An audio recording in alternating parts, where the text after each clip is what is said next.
এই উন্নয়নমূলক কাজে আমাদের যুব সমাজ এবং প্রবাসী বৃন্দ সবসময় আমাদের পাশে আছেন।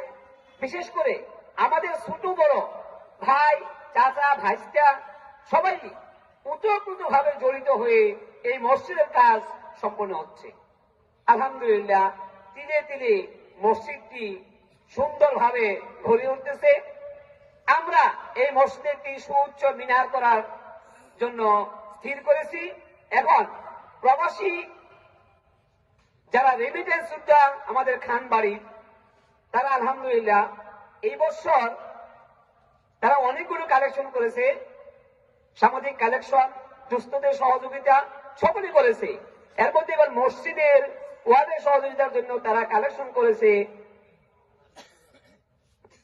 আলহামদুলিল্লাহ 52,295 টাকা।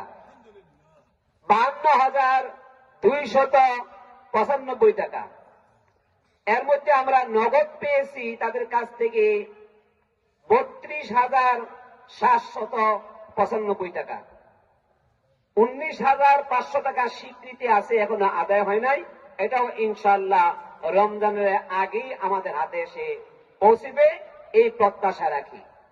আলহামদুলিল্লাহ, আমাদের সামনে দেখছেন এই যুবকরা, তারা বিদেশে থাকে, তারা মাথার ঘাম পায়ে ফেলে আল্লাহর ঘর মসজিদের জন্য তারা আপ্রাণ চেষ্টা করে অর্থ যোগান দিয়ে যাচ্ছে। তাই তো আজকে আমাদের এই সকলের প্রচেষ্টায় মসজিদ হয়েছে।